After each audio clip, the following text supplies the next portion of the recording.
आजकल हम एक बात बहुत ज्यादा सुनते हैं, आपदा को अवसर में बदलिए। शायद हमने स्वीकार कर लिया है कि आपदाओं से सीखने की बजाय इन आपदाओं से अपने मतलब या फायदे की चीजें निकाल लें। पर इस बात को कुछ कंपनियों ने गंभीरता से ले लिया है। दरअसल कोरोना काल में जहां हर इंसान खुद को बचाने के उपाय ढूंढ रहा था, सुरक्षित रहने की कोशिशें कर रहा था, वहीं कंपनियां यह दावा कर रही थी कि उनका प्रोडक्ट कोरोना वायरस को मारने में पूरी तरह से सक्षम है। जिस बीमारी का इलाज डॉक्टरों के पास भी नहीं था, उसका इलाज इन कंपनियों के पास था। या फिर ये कहिए कि उन्हें ये बात अच्छे से समझ में आ गई थी कि मरता क्या नहीं करता। बस इसी चीज का फायदा उन्होंने उठाया और सिर्फ अपने फायदे के लिए आपदा को अवसर में बदलने की कोशिशें की। लेकिन अब कंज्यूमर कोर्ट ने एक बड़ा कदम उठाया है, जिसमें 99% कोरोना वायरस को मारने का क्लेम करने वाली इन कंपनियों पर भारी जुर्माना लगाया गया है। वैसे गाइस, आपके हिसाब से इन कंपनियों का सिर्फ अपने फायदे या मतलब के लिए आपदा को अवसर में बदलने का ये कारनामा कहां तक जायज है?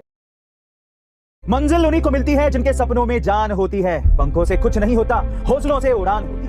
ये लाइनें इंडोनेशिया में रहने वाले अचमत जुल्कारनीन पर बिल्कुल सटीक साबित होती हैं। जी हां गाइस, अचमत बचपन से ही अपाहिज है, जिसमें उनके हाथ और पैर दोनों ही नहीं है। बावजूद इसके आज वो इंडोनेशिया के सबसे फेमस फोटोग्राफर में से एक है। दरअसल अचमत की जिंदगी शुरू से ही आसान नहीं रही, क्योंकि जन्म से ही उनके खुद के माँ बाप ने उन्हें नहीं अपनाया और उन्हें नदी में फेंकने की कोशिश भी की थी। लेकिन वो कहते हैं ना, वक्त कितना भी बुरा हो, एक दिन गुजर ही जाता है। और अचमत के साथ भी कुछ ऐसा ही हुआ। एक दिन अचमत को एक कैमरा दिखा, जिसे हाथ न होते हुए भी किसी तरह अचमत ने पकड़ लिया और शरीर की पूरी ताकत लगाकर एक फोटो क्लिक कर ली। लेकिन हैरानी की बात यह थी कि जो फोटो अचमत ने क्लिक की थी, वो एक प्रोफेशनल फोटोग्राफर से भी अच्छी खींची गई थी। और ये देखकर अचमत खुद भी हैरान था। फिर क्या था, अचमत ने फोटोग्राफी को ही अपना पैशन बना लिया और आज उनकी एक कंपनी भी है, जहां बड़े बड़े मॉडल्स की लाइनें लगी होती हैं। गाइस, अचमत की कहानी हमें बताती है कि चाहे परिस्थितियां कैसी भी हों, हमें कोशिश करना नहीं छोड़ना चाहिए।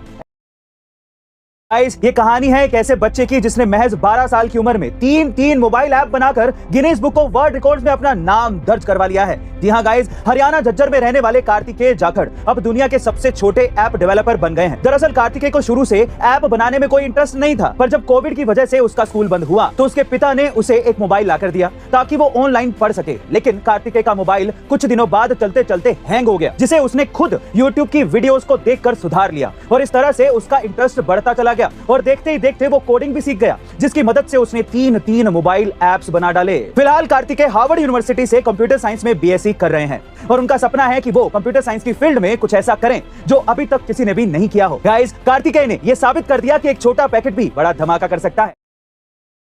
Guys, China super power America को एक बड़ा झटका देने वाला है। दरअसल चाइना ताइवान पर कब्जा करके अमेरिका की टेक इंडस्ट्री को पूरी तरह से बर्बाद कर सकता है, क्योंकि एप्पल जैसी कई बड़ी कंपनियां ताइवान से ही अपने मोबाइल डिवाइस के लिए सेमीकंडक्टर चिप बनवाती हैं। और अगर चाइना ने ताइवान पर कब्जा कर लिया तो अमेरिका की टेक इंडस्ट्रीज का बुरा हाल हो जाएगा।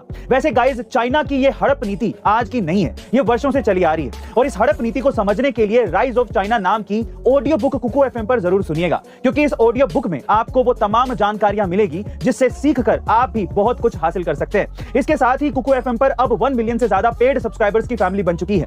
और अगर आप अभी तक इसका हिस्सा नहीं बने हैं तो अभी इसका हिस्सा बनिए, क्योंकि कुकू एफएम पर आप कहीं भी और कभी भी कम से कम टाइम में ज्यादा से ज्यादा वैल्यूएबल कंटेंट सुन सकते हैं। वहीं सबसे अच्छी बात यह है कि आपको इसके सब्सक्रिप्शन पर A2M50 कोड यूज करने पर पूरे 50% तक का डिस्काउंट मिल रहा है। पर याद रखिएगा कि ऑफर सिर्फ पहले 250 यूजर्स के लिए है।